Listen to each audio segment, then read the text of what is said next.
If you're thinking about getting into beekeeping, this video is for you. We work with two races of bees here in South Africa, Scutellator, which is the African honeybee, and Capensis bee, which occurs in winter rainfall area or the Western Cape, or especially if you're going to work with a high-risk race of bees like the African honeybee, the chances are pretty high that you're going to get stung at some point. It's kind of funny, only about 3% of the world's population are allergic, and only 1% are like deadly allergic, and that they're going to have a massive reaction. Anyway, before you buy hives and try and catch bees, or buy a swarm, a hive with bees already established, there are a few things that you should probably think about. So firstly, beekeeping is very rewarding, but it does require a lot of patience. We have to work with the bees, and the bees don't work with us. It's a big responsibility. There's 10, 20,000 little lives in there. If you lose control of that hive, you are responsible for the damage that they might cause. Before you think about actually having hives, you've got to think about where you're going to put them. Do you live in a rural setting? Do you live in an urban setting? How far are you from the neighbors? Is your neighbors an old age home or a child's school? Here in South Africa, you have to consider those things, and whether the position that you're going to put them in is going to be a good long-term position. You don't want to be moving hives around all the time. Summer, the hive should be in the shady areas. In winter, they should get as much sun as possible. Have good drainage, that's important. I like to keep them off the ground or on bricks. That's preferable for me. Beehives should be easy for you to access, and at least 5 meters around the perimeter so that you can work on the hives easily. Before you start working on beehives, take a few minutes. If you're stressed out, calm down. The bees will feel your stress. Okay, you should also consider things like flight paths. I personally like to point the entrance away from footpaths where people are going to be up and down, up and down. It does bother the bees.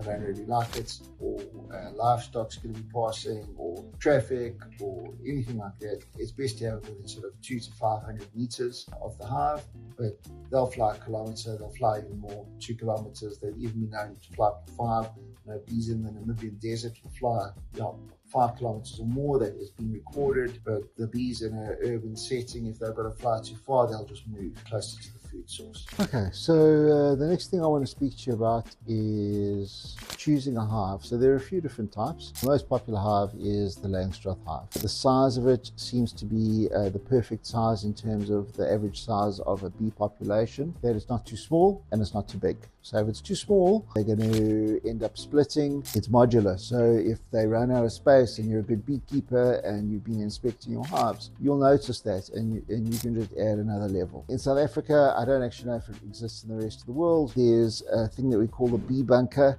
which is a concrete hive. It's also, the internals are based on the Langstroth hive, and it's heavy concrete. It's lockable, so it's pretty much fireproof, and it's very hard to vandalize that hive. The downside, weighs 93 kilos, so you're going to need a beehive with frames and with a wax foundation on it. You can also buy a hive from a local beekeeper who might also do removals. You'll need a bait for catching a swarm. You'll need a hive tool, gloves, bee smoker, bee brush. You don't need extraction equipment to start off with. First of all, it's expensive and it's going to take time for them to produce honey. So next thing you'll need is bees. You can catch them, you can buy them, you can remove them from somebody's unwanted place, like their home or whatever it is. So the first way of catching bees is that you would catch a feral swarm. To me, this is by far the best and easiest way to catch them. You would put out a catch box,